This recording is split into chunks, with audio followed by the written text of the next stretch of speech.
All right. What's up, everybody? This is so exciting. We're here talking about V-RAPTOR Live. We're going to be answering questions. We've got Jared on deck. We're talking about an 8K camera, right? We're talking about VV sensor. We got 120 frames at 8K, 600 frames at 2K. We're killing it right now, and I'm super freaking excited. We've got specialists on. We've got Dan doing workflow. We've got Johnny Pets and James. They're in the background and can pop up. We've got Lauren on the chat. But really, I know the important part is we want to answer questions. So I'm going to kick it over to Jared, and we're going to start siphoning through stuff and looking at questions and see what he has to say about all this. Well, they're rolling through like fire. It's crazy. I saw something about the logo and, you know, our logo, the new logo.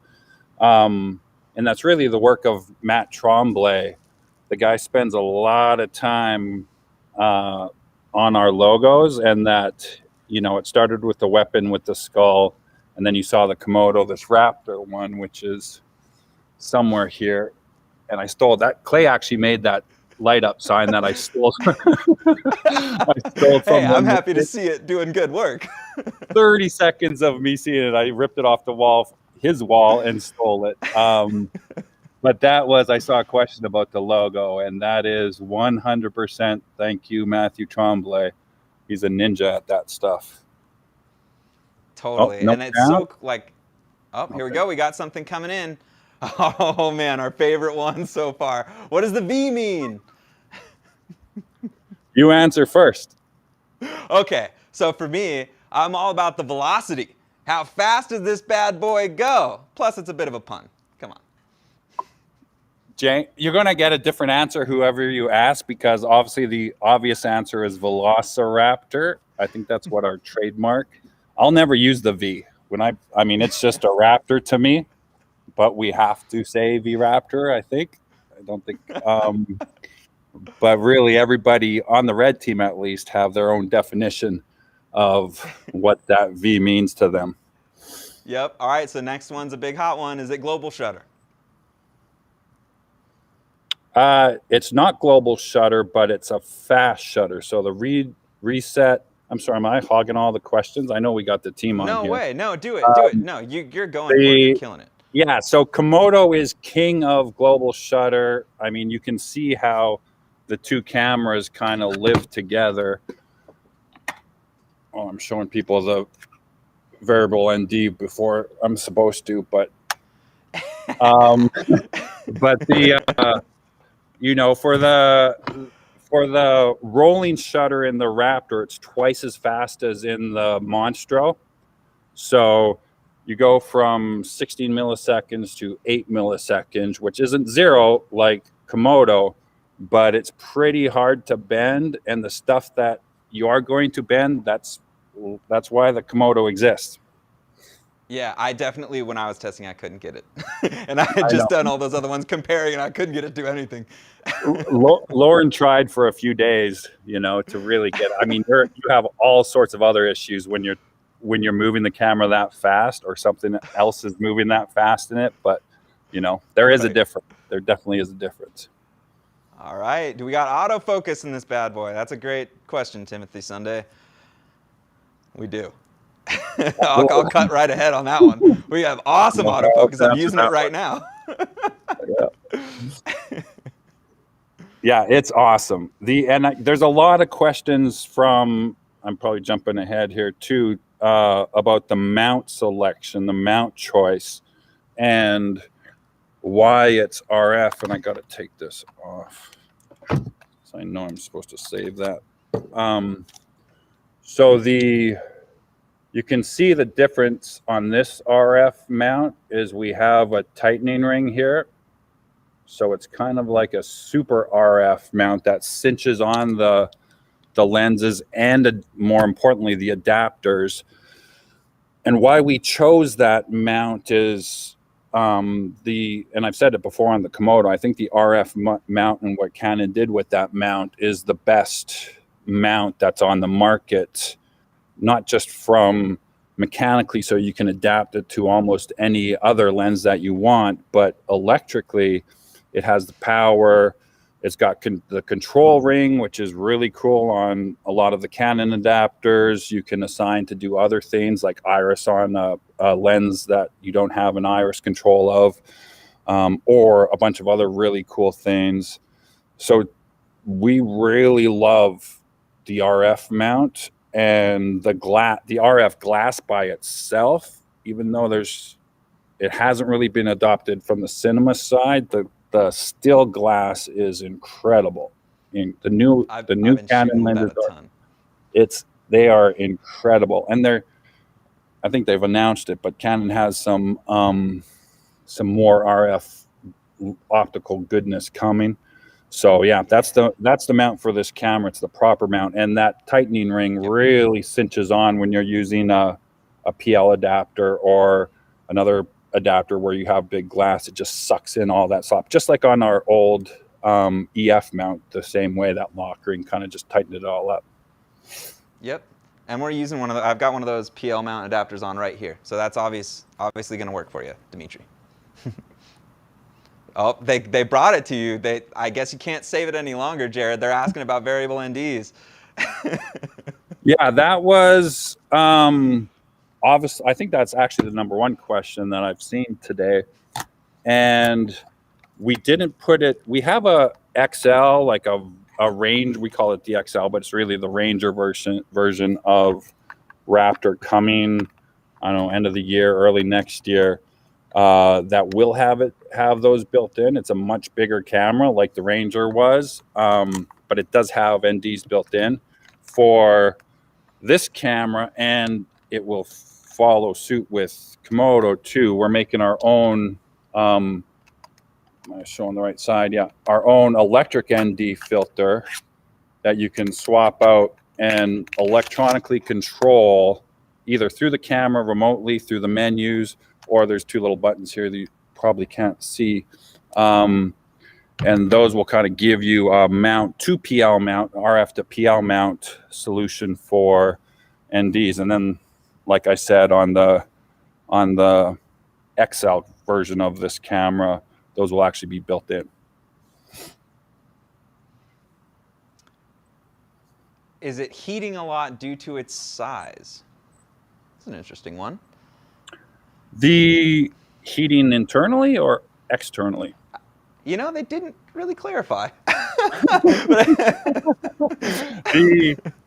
So it's interesting because as you can see, this is really, and I think Scott said it in his little sneak video, it's accumulation of all of our cameras. It's a lot of the Raptor kind of cooling mixed with the Komodo. The most important thing of this camera is to keep the sensor stable. We've kind of hit this target of 45 degrees Celsius for the sensor to live at. And I've tried very hard to make that sensor sway from that by literally putting a towel over it. Don't do that, anybody. Outside in the sun, inside in a hot room. And this camera has a lot of new electronics and basically a Peltier that just maintains that temperature. So everything around it might get a little bit hotter, but it's got a lot of room to breathe, a nice, quiet, big top fan. You'll notice, like we took out in the Komodo build, the last one or two Komodo builds, you can't even adjust the fans in them as a user.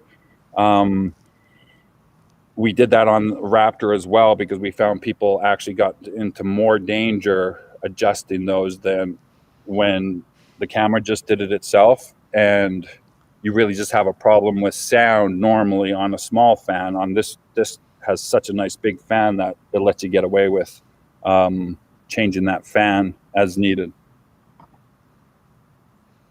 Awesome.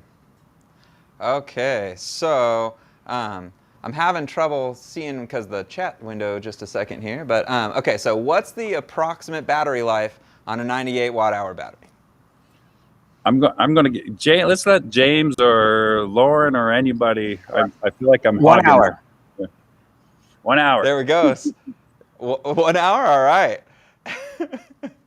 Steven, sounds like it's about 1 hour, which makes sense. That's what I would kind of expect. It's a little bit of power draw, but when you're pumping those kind of frames, That's what you gotta do. It is it's a little nuclear reactor, this thing. It's not a Komodo, Komodo sips softly. Raptor, especially when you're at AK-120, it will suck power. And I saw the question come up of what was the power consumption. It's that same 11 to 17 volts. And if anyone does have any existing DSMC power adapters, that same power adapter will work. So my belt clip, your power adapter, it's a good thing. Cleigh's pointing to it right now. So good thing to keep in mind there. And I'm going to turn myself back out to keep answering the questions. All right. Are we going to support DSMC2s anymore or not? DSMC what? Support, of course. And it's funny because especially we're kind of pulling Komodo into the DSMC3, and that's a blurry line with us kind of internally what DSMC3 really means. But especially the Helium, the Gemini, well, that is DSMC2, and the Monstro, they're still very important cameras that will live on for some time. Hey, they're going to live on forever. I got a Monstro right here. They're always going to matter, right? They're always great cameras. It's just, what is this new technology taking us towards? What are the things that we can do now that we couldn't do before? How are we going to take that to the next level? And here's another great one. Super 35 or full frame? What's the preference? I think Talion. Hopefully I said that right. I mean, it depends on what kind of characteristics you're looking for, right? So if I'm shooting product shots and it's going up on the web page, I might actually want Super 35. I might want to make it focused front to back without dropping off in depth of field. Whereas if I'm shooting a beautiful short film or something like that, having that great depth of field and the full frame characteristic that you get from those style of lenses and that larger acquisition, for me, that's a really nice look to use. And what the huge benefit of this camera is that it's essentially multi-format sensor, right? So it's got this 8K VV at that full frame size, and then you can hop down to 6K and be at S35 and utilize those lenses and still have great resolution punch out of that sensor crop.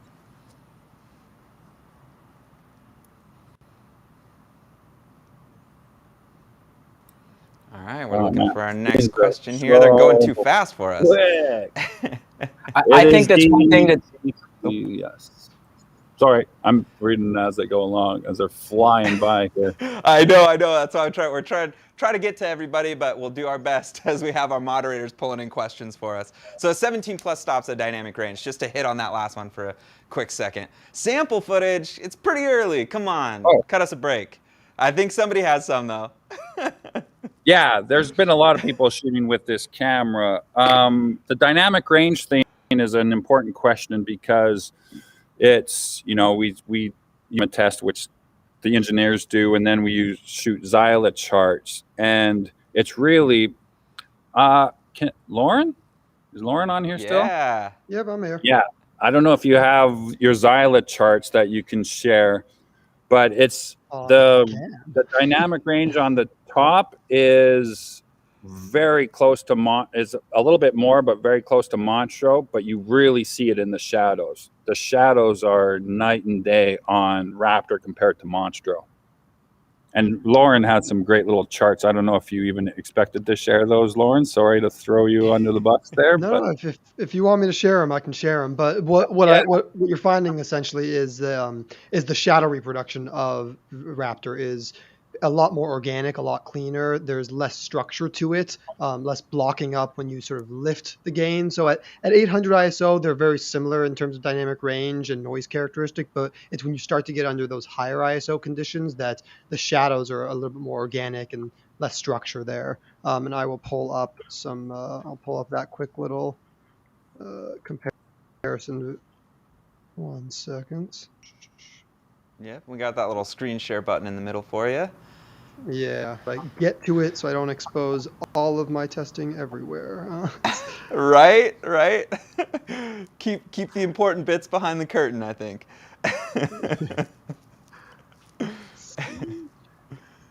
Okay, so we should talk about the CF Express too. Definitely. You got to get those right speeds somewhere. All those frames, where they're going. Yeah, yeah, and that's an important one. We're actually, and that's what we've spent the last kind of little batch of time testing is the cards. And right now, we've tested everything kind of now and a little bit into the future.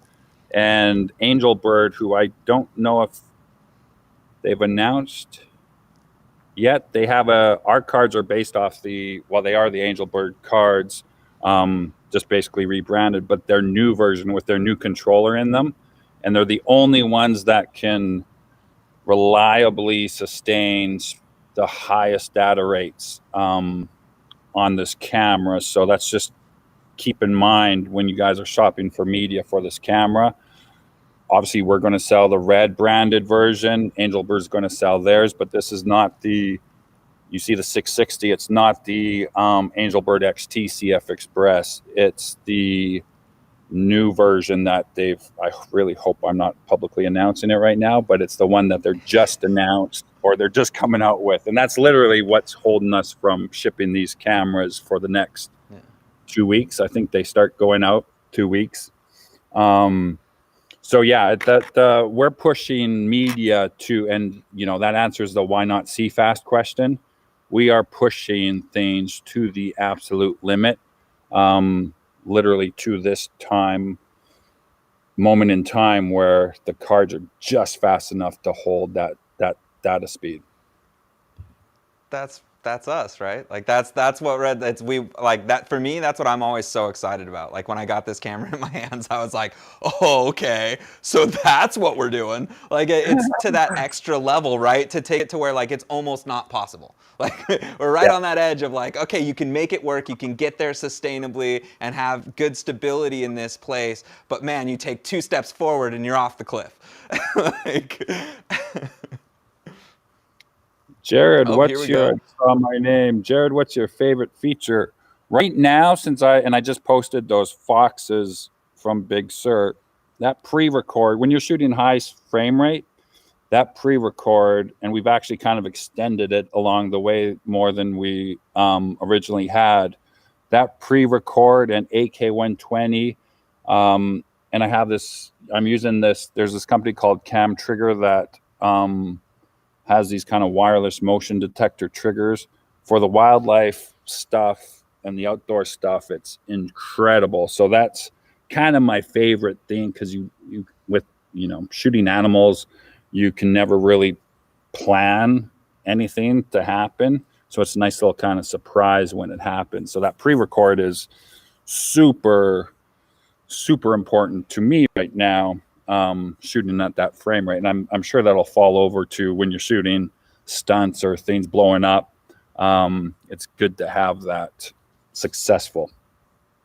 Oh yeah, I mean I've been freaking out about skateboarding because it's like you might fill up half a card with the dude not making the trick, and that's just the reality of how skateboarding works. And so it's to have that option to only capture the parts that you need is crucial in some of these fields, like you were talking about in wildlife, in stunt work, action sports. There's just so much like, and to know that it works reliably, that it's rolling on that buffer and then writing to the card. It's like, man, that's something I'm super, super excited about. That'd probably be one of my favorites too. Yeah, absolutely. What is that your favorite play? What's your favorite?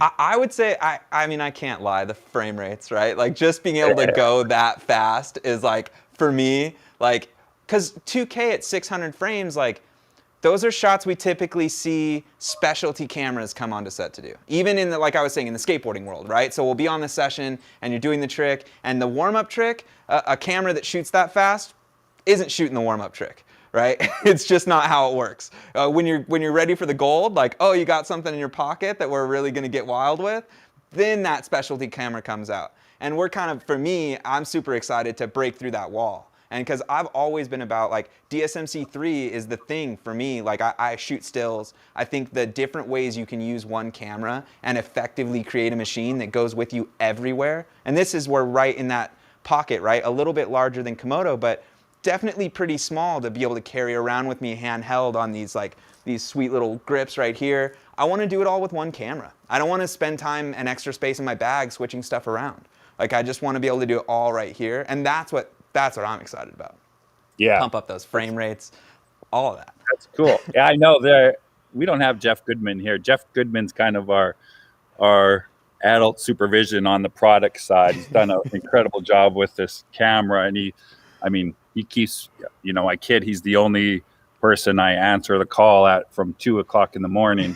And it's true. I mean, he's just a ninja. But, I've been stuck on this AK-120 full frame.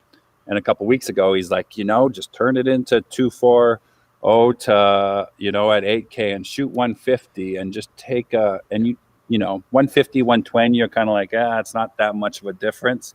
But it's like, holy Jesus, that 150, and it's a weird kind of number, but it just, at 8K, still 8K wide, but it's just a whole new way of looking. And then you start going down, 2K 600, get out of here. That's what Lauren's been stuck on, is that 600 FPS just being a crazy, man.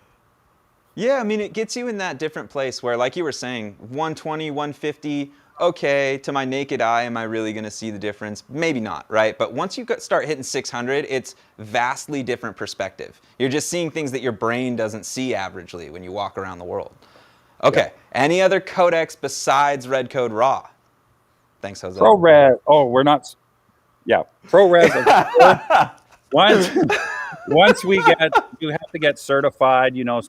Put through the proper procedures. But there'll be ProRes. Of course, we love ProRes very much so. And that'll probably be hopefully approved by them in the next couple weeks. Hopefully. Yeah. Looking at dual capture where you get proxies and original files, or you could just go and capture proxies if you're on a crazy turnaround for something. Oh, how much does the camera weigh? I don't know that one. Just over 4 pounds. On that thing? Oh, did somebody say something? That was me. I'm sorry. I got to not do that without turning on my video camera, but it is just over 4 pounds. Cool. Yeah, it's a pretty little guy. 4.03. Okay, here we go. So here's one. Will the XL and other cameras use the RF mount, or will it be similar to the DSMC2 style of adjustable mounts? Johnny, take that one.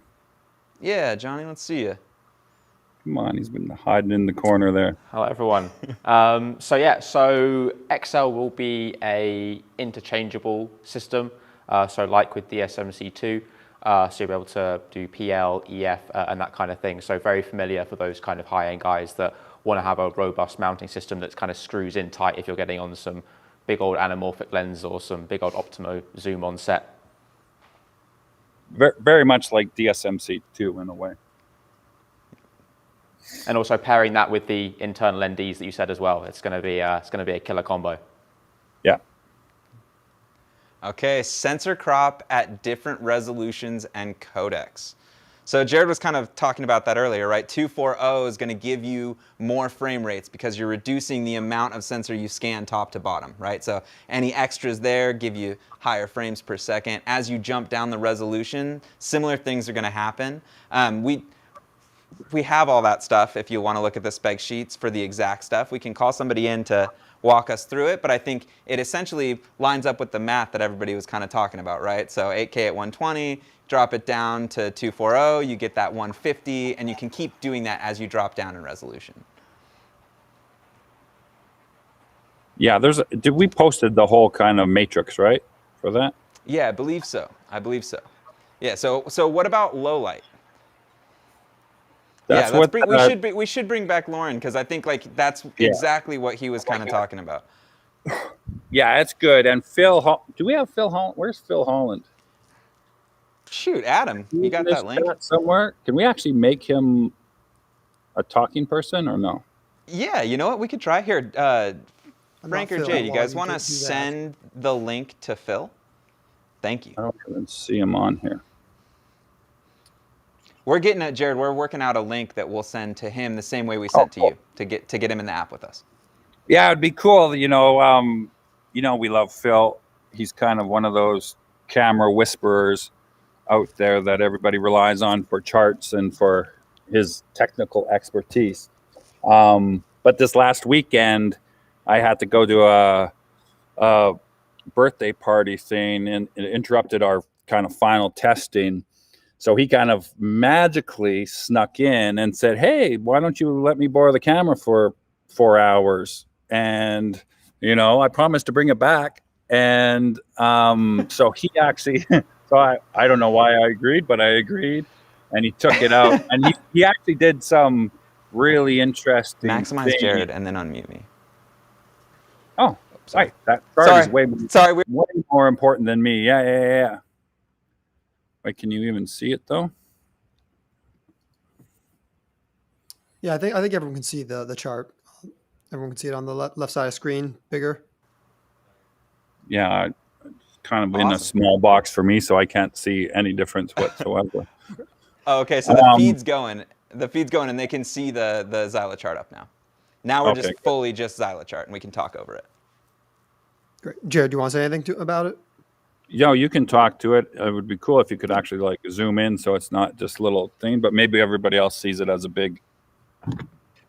It should be their whole feed right now. Yeah, I think it's the whole frame for everyone. But yeah, so shooting this chart, it was they're very similar in terms again of dynamic range, and sort of the mid-tone noise structure is very similar. But what happens is when you go to the higher ISOs, that's when you'll really start to notice this cleaner shadow reproduction. So this is an 800 f4 Xyla, and then when I jump over to a an f8 or t8 3200 ISO, you'll see the noise structure dramatically different in the deep shadows. How the top being Raptor and the bottom being Monstro, how much cleaner that shadow detail is, and how it's not obscured by more fixed pattern, more structured noise characteristics there. So again, while the noise quantity is very similar, the feel of that deep shadow noise is much more organic and superior, in my opinion. Oh yeah, I don't think it's just your opinion. It's pretty obvious, and that kind of eliminates the need for the dual mode sensor, kind of like Monstro. You know, when Monstro and Gemini, that was a big comparison, and there were some situations where the Gemini would perform when you switched that, and you can actually get in Raptor now the benefits of that, the same kind of idea. So you don't have to. Not that it was that difficult to understand, but. The oversample from both Monstro and V-Raptor does really help in the noise performance when you do compare it to a dual native sensor like Gemini or other sensors on the market, because that oversample from 8K down to 4K really does improve your noise averaging, and it is very similar to some of the other dual native sensors in the market, despite the fact that it's not dual native because of that oversample. Yep. And I'm coming back in to always say, it's like, if you can give it to me in one camera, I feel the same way about modes as I do about cameras. If you can give it to me in one mode and accomplish all those tasks, it's easier for me from a workflow on set perspective, and it gets me faster to the shots that Oh my God! I'm gonna stop right now. Wow. What's up, Phil? Sorry, Phil, for putting you on the spot, but you're one of the rare few that has actually taken this unsupervised out and about. So I think some people were asking you what your thoughts were. So yeah, that was a full top secret operation. And I'm proud of you. You did a good job, little buddy. You did it. Yeah. Kept your mouth shut. Yeah, I just wrapped 9 months of filming on Monstro and got home in August, and there was a phenomenal opportunity to test out the camera, like literally just a couple of days ago. So I grabbed an actor and called up everyone I could and kind of did a sort of like narrative test setup, some tricky lighting and then some beautiful lighting. And it'll be online shortly for people to see. Yeah, post it. I mean, post it live if you're ready. And I know you have some images. Do you have some images too? Or can you share screen? Or I'm sorry, we shouldn't be prepared for this. Yeah, I'll post some high-res 8K frame grabs on Red User later Why today. don't you just post it like? Yeah. Why don't you post those stills on your Instagram or Facebook or whatever? Okay. After you're done here, but yeah, it's pretty cool. Pretty cool to see what you put together in literally hours. Blew my mind. Yeah, that So was thank you for that. crazy. But what do you think? So cool. What do I think about V-Raptor? I think it's an impossible machine. I think it's tiny. I think it's fast. If you're looking for like actual user feedback that I think is notable, you know, from a filmmaker's perspective, having the side menu panel there for ACs and even, you know, shooters as well, just operators, is just kind of a important thing. But the first thing as I was up and rolling for like a couple hours was just the speed of pressing record, cutting, resetting for a new take. There was no waiting. Also being able to play back takes immediately was like pretty phenomenal. The camera's really small. You know, I think I've been the poster boy for modularity, but having everything integrated on the body helps make it smaller.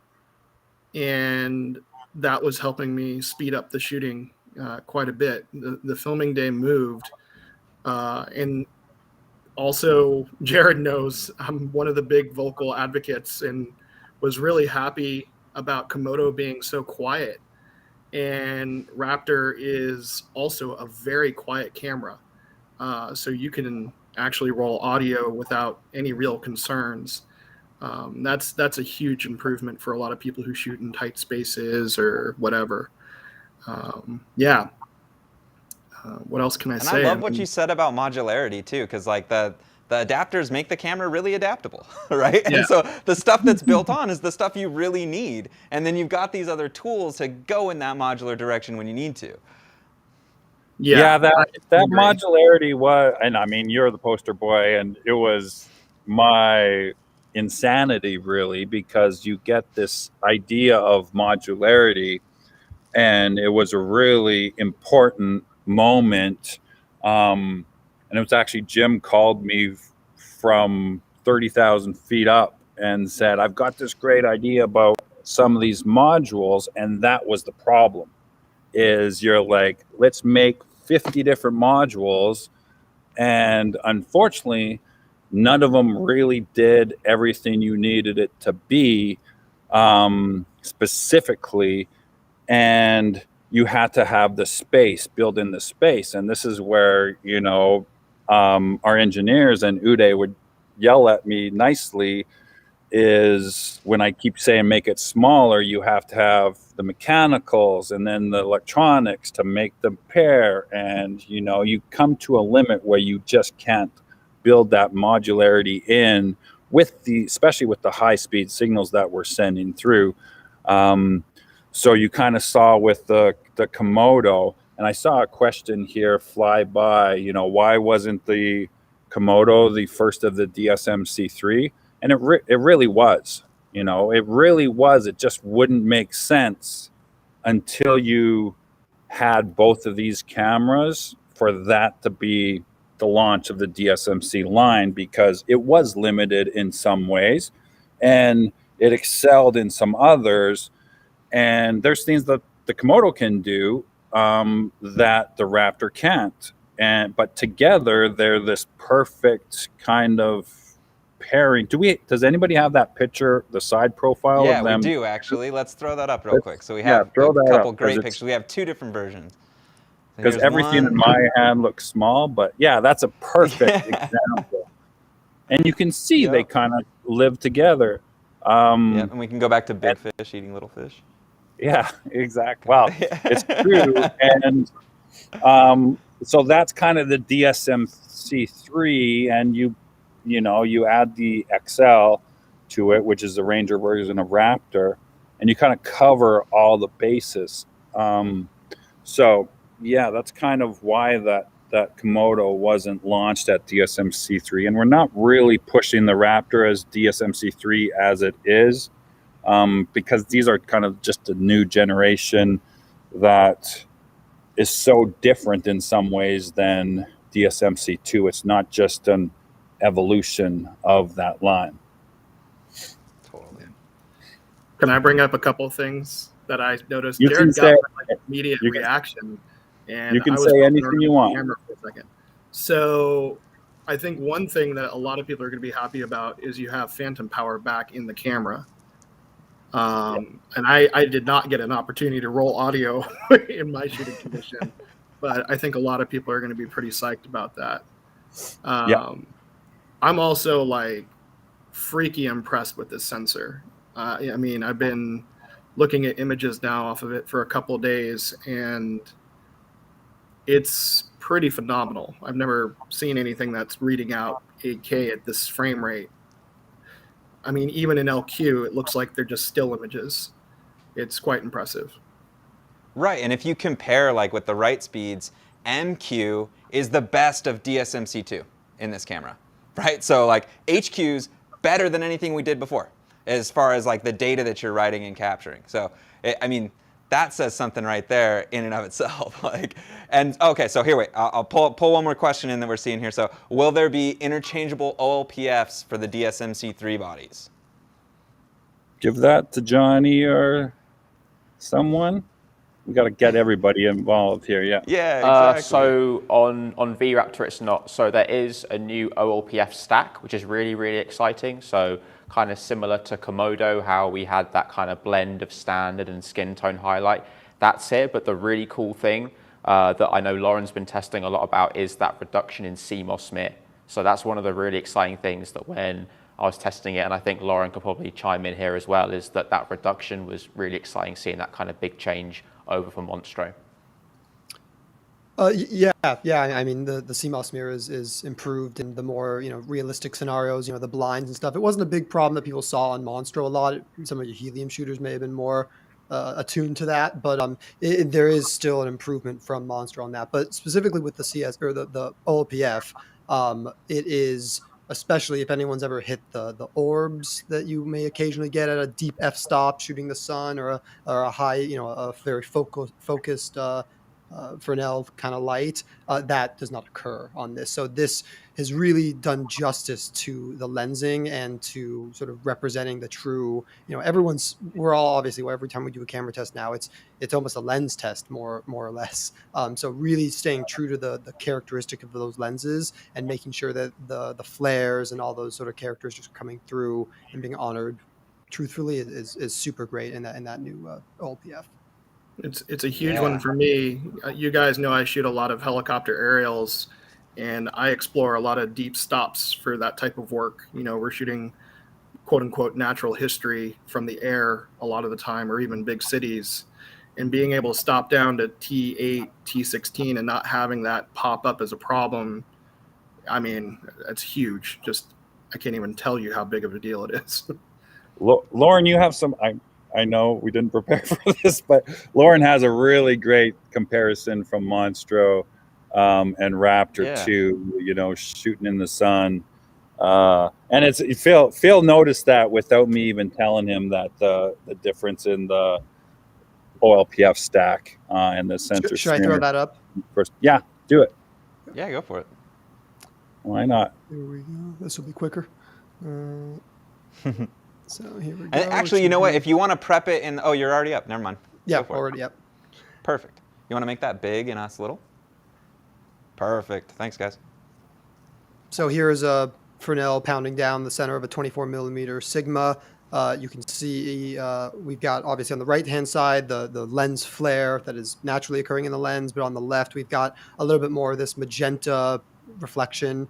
And here is in V-RAPTOR. So none of the magenta reflection, honoring just the true right side reflection. We also have an orbs image here, may not be as visible over the stream, but you can see there's a very light orbing here where you've got some polka dots, magenta, that is not there on V-RAPTOR. That's up now. Yeah. Huge. Jeez Louise. It's not only removing the magenta artifacting, but there's also a subtle color cast that's getting, that image looks so much more natural to my eye. Yeah, and reproducing the character of the lens more effectively, right? So you're getting a cleaner read on what that lens is doing instead of it being influenced by other colors and light rays bouncing around in there. And that shows where this stuff has come. So, oh, you know what? Touching on Phil's XLR comment too, I'm curious to hear from Johnny about adapters with gold mount batteries and other stuff coming related to audio too. So yeah, so we've actually got some really exciting accessories that we've been working on, actually with Dominic Aiello, an ex-Panavision designer, in tandem with Matt Tremblay that Jared was talking about earlier.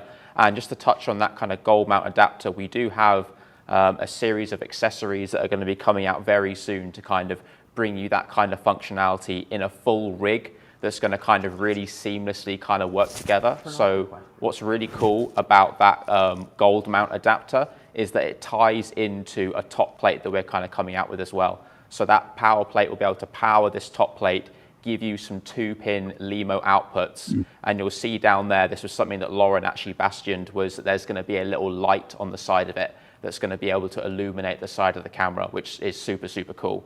And just to touch on that final point about XLRs, we are going to have our own XLR breakout accessory that can be mounted anywhere on the camera. You can see there's like a little mounting bracket on the back. You can mount that behind XLR1 or XLR2 and then mount it essentially anywhere on the body. So we're going to have a really exciting rig, and basically the brief was to have a production ready kit. We've got risers and top handles and all of these bits that can kind of integrate and work really seamlessly together with the rest of them. And I saw Phil shaking his fist there. So yeah, so it's all going to work super cool together. I know, Jared, you had so many cool discussions around this. It was a pretty cool It really is. And thanks for bringing that up. And I don't want to lose that thought, but you know, Dominic was at Panavision, and he's their mechanical camera super, I don't know what his actual title is, but he was kind of their head designer, and he just was really important on the DXL as we collaborated on that. But watching him and Matt Tremblay come together for these new accessories, and then, you know, taking the feedback from the rest, I saw Phil's eyes light up with the little LED light that was Lauren's idea. For the buttons that lights up under that top plate. It's really a next level that we can do with Creative Solutions, where Dominic is now, you know, they have a million different companies over there, but you see that with the monitor and the small HD monitor, but these accessories are really well done, and it's something we haven't been the best at before. Everything looked really cool. Thank you, Matt. But sometimes they just didn't work exactly like somebody like Dominic adding to the talent pool really brought these things to a whole different level. It's really cool, and it's really cool watching those two guys work together. It's a dream team for sure. That's like the whole point, right? Like the industry, what we're all kind of seeking is this beautiful combination of aesthetics and the technical needs that go into creating those aesthetics, right? And what those are used for. And it's like, it's such a cool, like I love, like you said, the way the products look is amazing. And then you add this level of functionality and it's like, who can be upset about that? Yeah. And it's really, you know, and it's really us, you know, when we came out, we had to make the sensors and the boards and everything ourselves, and the ASICs and every accessory we tried to do ourselves. We just felt like, you know, that was the grown-up, mature thing to do, is make everything. And really, it was the most immature thing, because as you can see, as we've moved along, everything on the camera now has become more the mount and Canon. I'm a huge I love Canon. I love their glass. I love their cameras. I have a lot of respect for those guys. Being able to use their mount is phenomenal, because I wanted to make our mount. We actually prototyped our own RED mount and a line of lenses, but we wouldn't have done it as good as them. The accessories, same thing. Now we have Creative Solutions, and they've got Dominic and the guys from Wooden Camera and all of these these groups of talented people, it just makes them better and makes it easier for us, but it's easy for them because that's what they're good at. The batteries, I mean, everything down the list. This industry is so full of different companies now, and there's so much intermingling. Nobody can stand by themselves. Well, they can, but it's not very fun. I think everybody kind of working together, getting by past the competitive nature of that, that's where the customer will win, and we win. It's just easier to have this talent pool that you can focus on and let somebody that spends their life dealing with just one product to hit out of the park. And that's the way, we're very inclusive of everybody else and what they do. So it's pretty exciting. And you see that a lot on this camera, and this creative solutions partnership collaboration is really a good one. We're really excited about that one. That leads us in There's so one perfectly. more accessory. Oh, sorry, okay, just one more that I forgot to show, because I saw some questions about it, and that is that we are going to have an expander module that ties into that EXT port as well. So gen lock, timecode, control, and there'll also be a 3-pin run stop port on there that will just be for run stop, so not powered, but hopefully this then gives you that kind of production setup that so many people always ask us for. Yeah, I'm glad you popped in, because this ties our two things that I was going to say together perfectly, right? So having all that stuff offloaded from the engineers means that they're focusing on super important stuff like boot times and transferring between playback, like Phil was talking about, all that stuff, as well as black shading. So Johnny, do you think you could go over like TEC maybe and its effects on black shading? I know we touched it earlier, but there's probably more to dig into there. Yeah, so as Jared was talking about, there's a tech now inside this camera, and that basically enables you to maintain a temperature for a much longer period of time. So the operating temperature of the camera is kind of 0 degrees Celsius to 40 degrees Celsius. And that's really where you can operate within one black shade within. So, compared to DSMC2, where you've only kind of got a 10 to kind of 15 degree window, being able to have that really large kind of operating range, because this tech will cool and heat the sensor. So if you're in a really cold environment, it'll bring it up to temperature. Then obviously in a really warm environment, then bring it down again. So that's going to be one of the really exciting things for a lot of shooters who, move between a lot of different situations quite a lot, being able to, stick to a black shade for a much longer period of time as well. Yeah, that's 30 operating temperature. I think it's 2 degrees to 104 degrees Fahrenheit for the American people. I was doing our British units there. Yeah.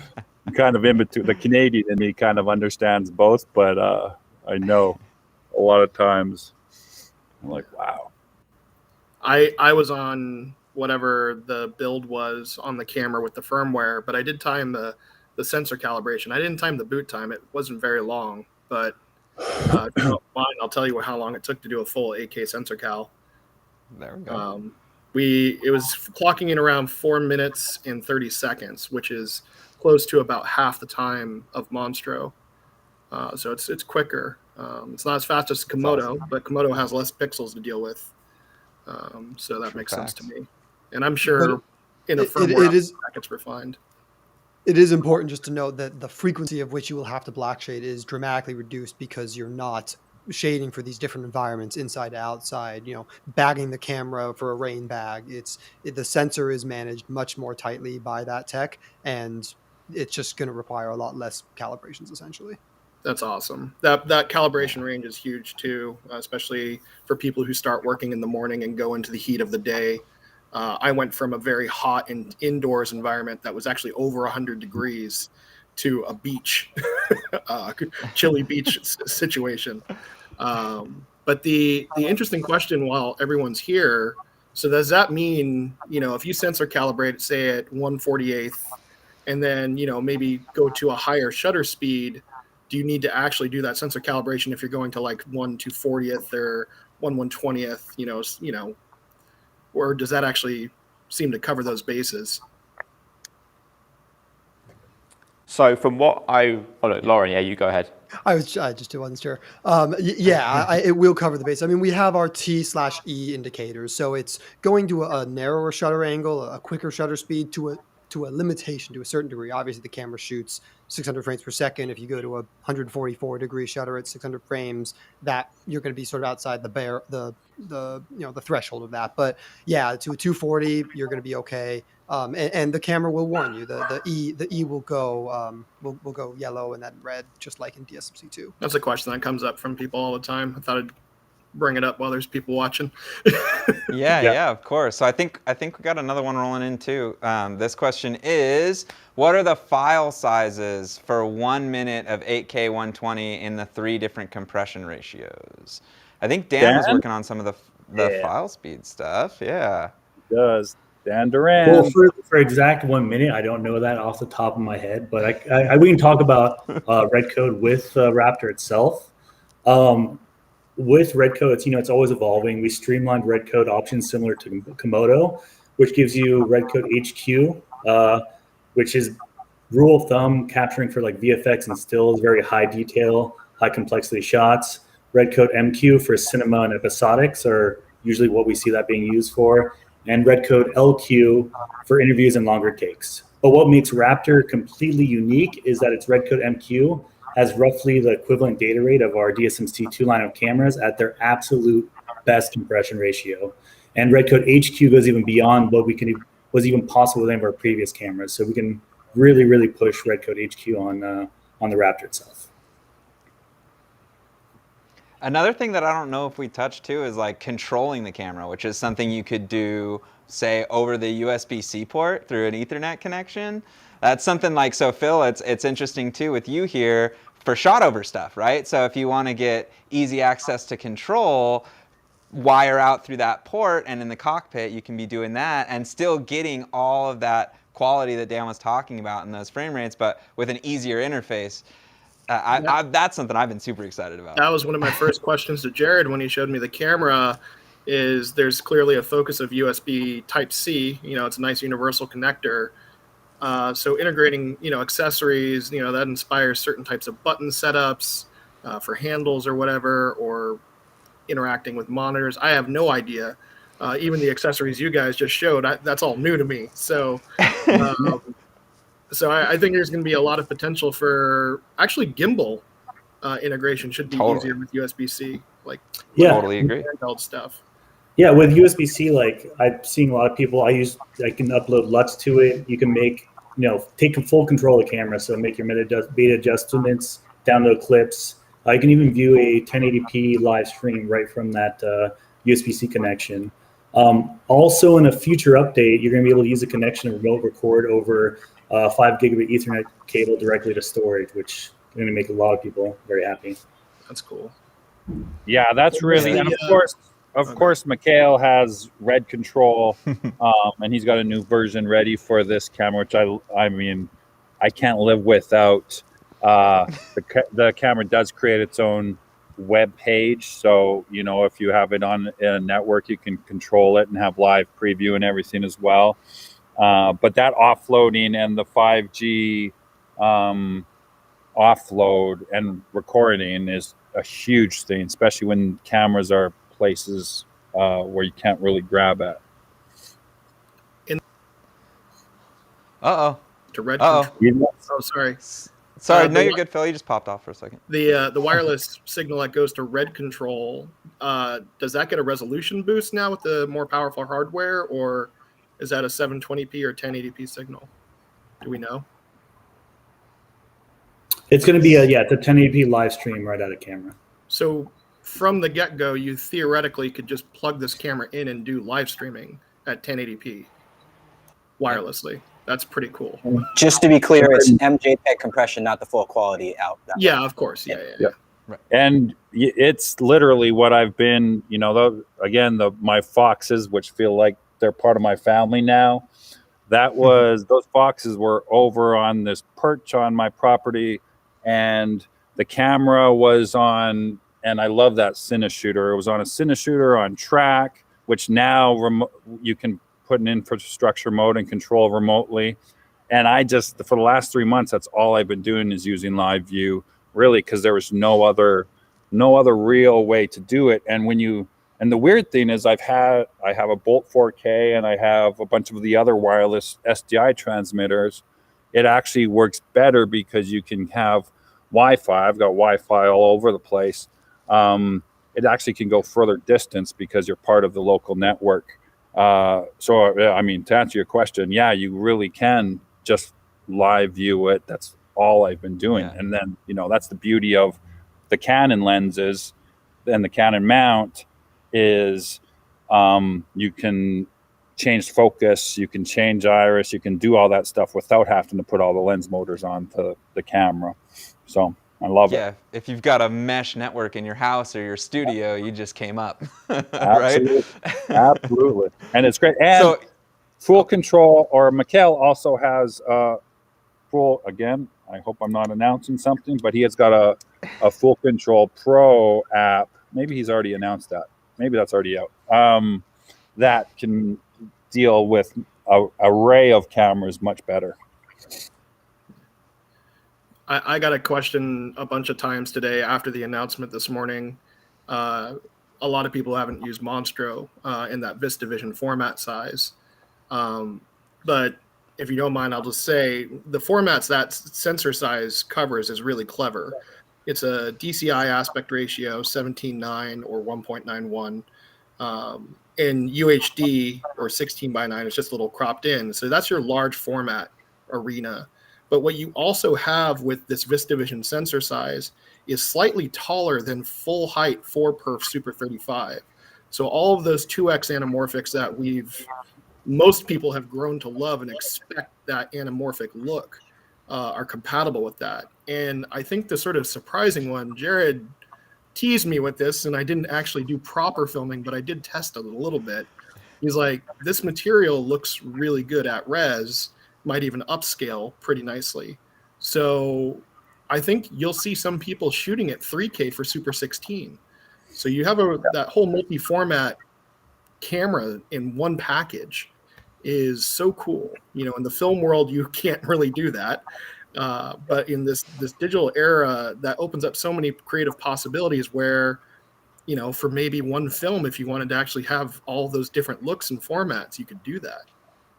yeah, or if you're changing the lens based on, say, character's viewpoint, and you want to use a really specific lens that has a character that you're super interested in, you're looking to throw back to early 16, right? You're now able to enter a mode in the camera that enables that creative choice. Okay, here we go. I knew it was coming somewhere. Will it be an update program, Gemini to V-RAPTOR?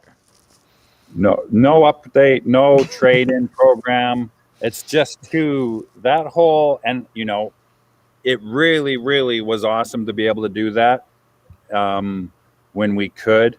But the logistics and the expense of it, just dealing with the actual process of that, almost costs as much as the camera. It's insane how, just organizing that whole thing was just unrealistic to sustain. So that's why, it lets us put the camera in a little bit cheaper. You can tell this Raptor price is way cheaper than it really is, way cheaper than it should be. But the best way, and it really kind of always has been, is to sell your camera secondhand and trade it in. Just like cars, if you go to Tesla and, trade in your car to one of theirs, you're not going to get a good of a deal as if you went and did it privately. And I think that kind of carries on to now, but that really was the truth back then as well. But we just can't, it was just too expensive for us. So it's very simple. There's not going to be for the Stormtroopers and not for the black cameras. Are we sold out of the Stormtroopers? I think I think they're gone, but we're not quite yet. I think there's a couple. So if you're trying to sneak in, now's the time. We're right there. Yeah. So seriously, if you're on this stream and you're like, man, I don't know, I think I do want one. Don't think, start acting. And we're not making any more. This isn't like a sustained, extended Stormtrooper thing we did with Komodo.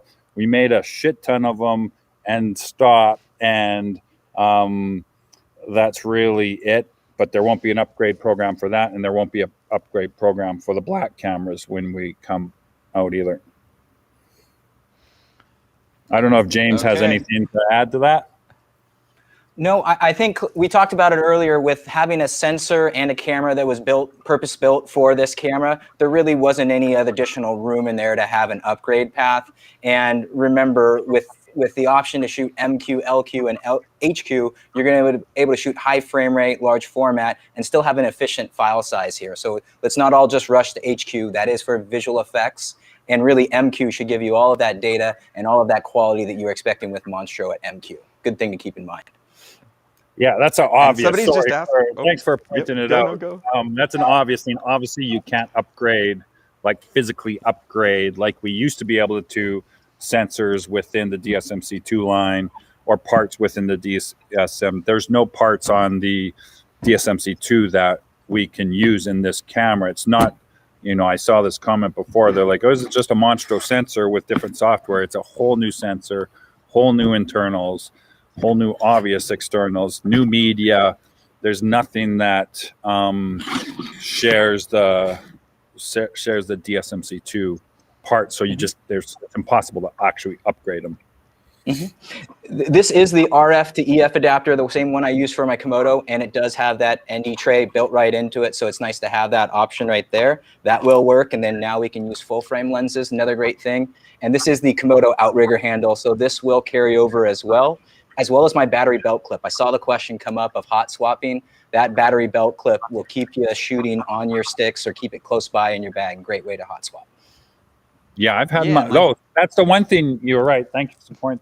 And my power adapter that I actually power my wrap, I mean, I've had that thing for 10 years. You know, like that's an old thing. That still works. So there's a few things you can use, which is nice. For sure, and like we were saying earlier, Komodo really is sort of an early entrant into this style of ecosystem. That's why you see that handle working. That's why those adapters between that RF mount are going to work for you. And it's all about this idea, like Jared said earlier, that these are cameras that go together, right? It's not to supplant. It doesn't make one better than the other. It's these have different functions and they're supposed to do different things, but Raptor is the flagship. And it doesn't mean that like a Monstro sensor sucks. It's still an amazingly beautiful image. It's just that this does something magical too, something a little bit more.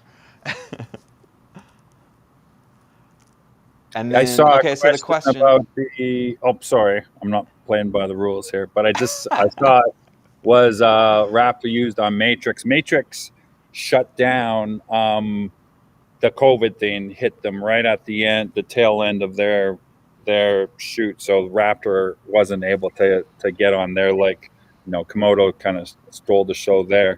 But you know, that the one good thing is the Monstros. We had more than 50 Monstros that went to that show for they were going to use it for a cool sequence that you can imagine what that sequence would be if you know the Matrix.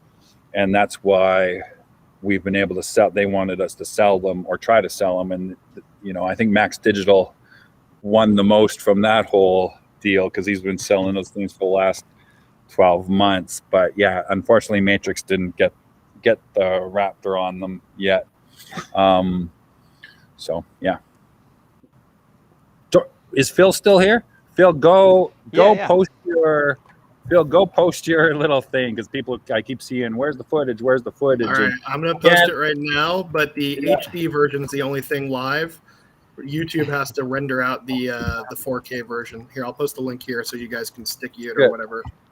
And post your little behind the, I'm sorry for hijacking your time, Phil, but you can post those behind the scenes images because as your images usually are, they're pretty beautiful. But I think people just want to see something. I'm also making it public. I'm doing it all right now.